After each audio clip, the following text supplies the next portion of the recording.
सबसे पहले तो हमारी तरफ से ताज़ियत कबूल कीजिए आपके वालिद मोहतरमी, अल्लाह ताला उनके दर्जात बुलंद करे।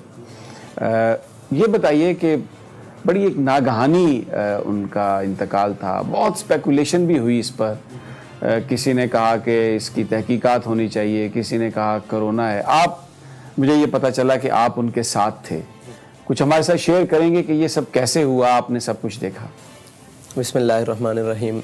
सबसे पहले तो आप तशरीफ़ लाए, आपका शुक्रिया।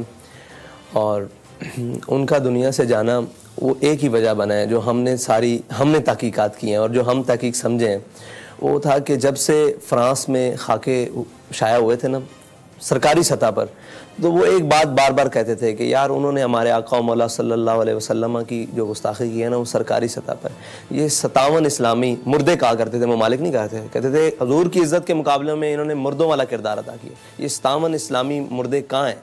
इनका हक बनता है ना ये सरकारी सतह पर उसको जवाब दें। मतलब ये थी उनकी एक अंदर की कुड़न, और इस कुड़न को कोई बयान नहीं कर सकता। और हमारे एक शाह साहब हैं, वो अक्सर खिदमत किया करते थे। वो कहते थे कि जब से ये मामला हुआ था तो उनके कंधे कभी कमज़ोर नहीं पड़े, उसके बाद अंदर से वो जल रहे थे, और वो जलन उनकी मौत का सबब, यही उनकी इस दुनिया से रुखसती का। जी बिल्कुल यही समझना। वरना बुखार होता है नॉर्मल, आपकी तबीयत ज़्यादा भी ख़राब रहती थी, इससे भी ज़्यादा ख़राब रही है काफ़ी मरतबा, लेकिन ये अचानक से बिल्कुल लम्हों की बात हुई है। लम्हों की बात। तो आप उस वक्त, जिस वक्त वो रुखसत हुए इस दुनिया से, आप उनके साथ थे? जी, बात उन्होंने आपसे? जी, मैं उस दिन तकरीबन 12 बजे से लेकर 11:30-12 बजे से लेकर रात उनके विसाल से 10 मिनट पहले तक उन्हीं के करीब रहा हूँ।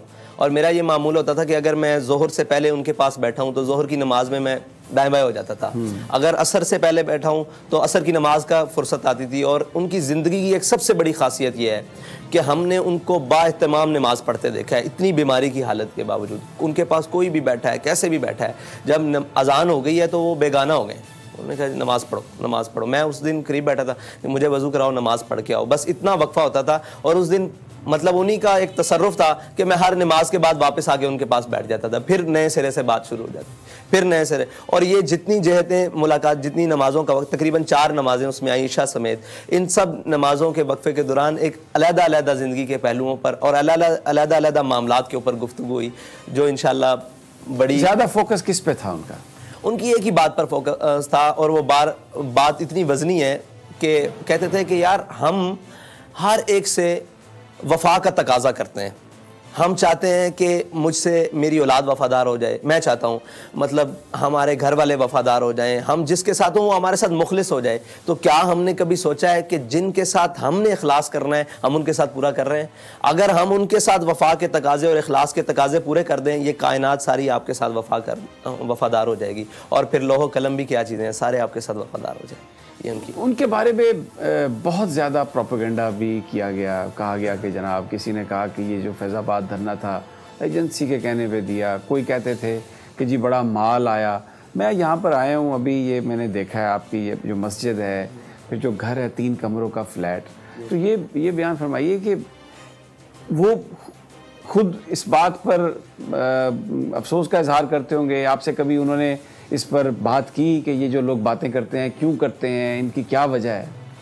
ऐसी बात है कि उनके सामने भी आकर एक शख्स ने कह दिया कि जनाब हमें ना लोग ताने देते हैं कि आपने पैसे लिए हैं धरने के। तो कहते थे यार एक मेरी बात सुनो, हमने जैसा धरना दिया है ऐसा किसी ने धरना दिया है?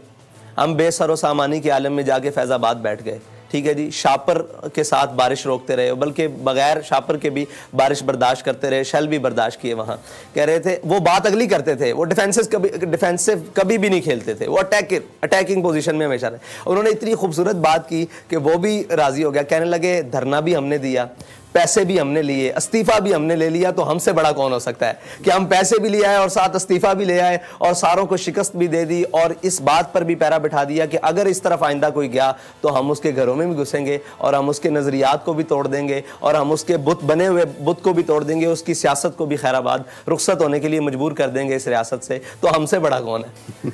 हाँ, वो मतलब ये तो बातें सारी सरसरी हैं, वो इन चीज़ों से बेगाना थे। अच्छा, उनकी जो गुफ्तगू है, भले वो ज़बान पंजाबी इस्तेमाल करते थे, हालांकि एक लैंग्वेज है, लेकिन अनफॉर्चुनेटली पंजाबी वाहिद कौम है जो पंजाबी को ओन नहीं करती, बाकी तमाम कौमें अपनी ज़बान को ओन करती हैं। लेकिन वो गुफ्तगू में इकबाल के शेर पढ़ते थे, शिराजी के, हाफिज़ के शेर पढ़ते थे। बहुत ही एक ऐसी गुफ्तगू थी, अगर आप उसको गौर करें तो एक इन डेप्थ जो मैसेज था वो दहला देता था।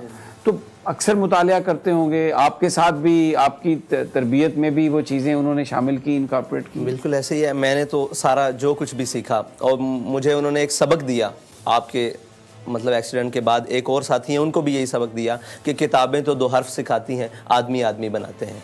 तो हम हमारे अंदर जो भी आदमियत है, जो भी हमारे अंदर कोई वस्फ है किसी भी चीज़ का, वो उन्हीं का दिया हुआ है, उन्हीं का सिखलाया हुआ है।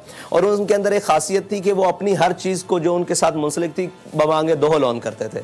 लोगों ने बड़ा कहा कि हज़रत आप उर्दू का इस्तेमाल करें, इससे बहुत फ़ायदा होगा था। कहते थे जल्ले जो तक मैं पंजाबी गल ना कर लवां, मेरा अंदर ही पूरा नहीं होता, मैनू गल समझाने का मज़ा ही नहीं आता। मतलब वो पंजाबी में कहते हैं मुझे बात समझाने का मज़ा ही पूरा नहीं आता।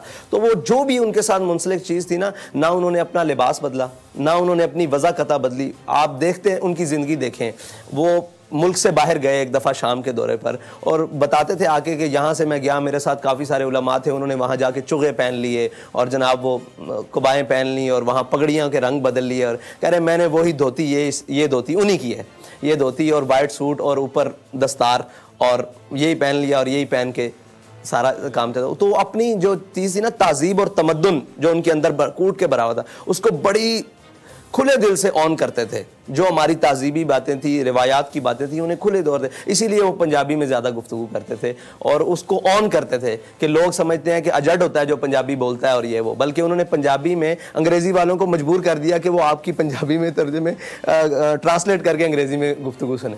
अच्छा, ये बताइए कि उन्हें अंदाज़ा था जब वो इतने बीमार रहे कि शायद अब वक्त रुखसत आ पहुंचा, गुफ्तगू से कुछ आपको अंदाज़ा हुआ? जी, मैं उनके करीब था, ये उनका रूहानी तसर्रुफ कह लें कि उन्होंने मेरे साथ सारी वही बातें की हैं जो आज रोनुमा हो रही हैं या आइंदा आने वाले वक्त में रोनुमा होंगी। लेकिन मेरा एक मरतबा भी ख्याल नहीं गया कि आप दुनिया से जाने के लिए ये सारी बातें मेरे साथ कर रहे हैं और मुझे समझा रहे हैं कि रिश्तेदारी का क्या ताल्लुक है, वज़ादारी कैसे रखनी है, किसके साथ कैसे ताल्लुकात हैं मेरे, उनके साथ कैसा उठना बैठना रखना है, तुम्हारे पर ये जिम्मेदारी हैं, ये जिम्मेदारी हैं, ये जिम्मेदारी हैं।